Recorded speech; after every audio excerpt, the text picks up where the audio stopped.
lumapit sa Kanya. Bigyan mo ng daan, bigyan mo ng pansin ang panawagan ng ating Panginoon. Ang sabi niya, lumapit kayo sa akin, kayong lahat ng nangapapagal, nahihirapang lupa sa maraming mga problema at suliranin. Ang Panginoon ay pwedeng magbigay sa iyo ng kapahingahan. Mga kaibigan, mga minamahal kababayan sa lugar na ito, kami po ay patuloy na nananawagan sa inyo na tayo po'y lumapit sa Panginoon sapagkat ang Panginoon ay mabait. Hindi po siya nagtataboy. Mahal niya tayo, binigay niya ang kanyang buhay doon sa krus ng Kalbaryo upang ikaw at ako ay abutin. Sabi niya, John 3:16, gayon na lamang ang pag-ibig ng Diyos sa sanlibutan at ibinigay ang kanyang sariling buhay doon sa krus ng Kalbaryo.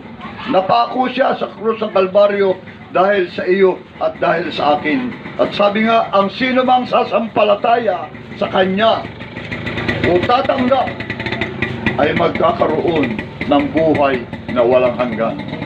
Mga kaibigan, salamat po kay tatay dahil 90 plus na siya. Pero sabi nga, bihira ang nakakaabot ng 100. Pero ang Panginoon nagbibigay ng habang buhay. Sa lupang ito po ay temporary lang ang ating pagtira. Pero doon sa piling ng Panginoon ay habang buhay.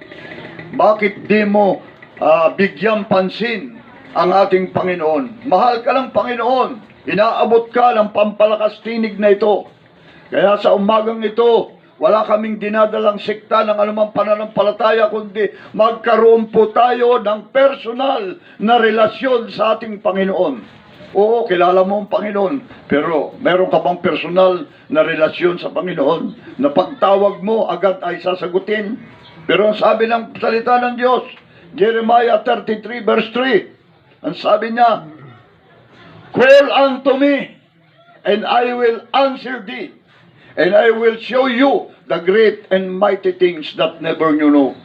Sabi niya, sabi doon, tumawag ka sa akin, at ako'y sasagot, at ako'y magpapakita sa iyo ng mga dakilang bagay na hindi mo pa nalalaman. So, bakit? Lagi po yang online ang ating Panginoon, hindi po nag-o-offline. Kaya nga sabi niya, tumawag ka sa akin, at ako'y sasagot, at ako'y magpapakita ng mga dakilang bagay na hindi mo pa nalalaman. So, mahiwaga ang Panginoon, pero pwede natin siyang lamitan anytime, mga kaibigan. Kaya sa umagang ito, maraming salamat sa inyong pakikinig, at patuloy po akong nag-iimbita sa inyo na ang Panginoon ang papaghariin natin sa ating buhay. Hindi po ako binago ng aking magulang. Hindi ako binago ng gobyernong aking pinaglingkuran. Almost 36 years po ako sa serbisyo. Retired Navy po ako. At salamat po dahil meron akong pension every 16th of the month. Kaya nagpapasalamat din ako sa gobyerno dahil tunay nga po na may benepisyo ang maglingkod sa Kanya. Pero higit po na tayo'y maglingkod sa Panginoon. Nag-retired ako sa serbisyo 2012. Pero hindi po ako nagre-retired para maglingkod sa Panginoon.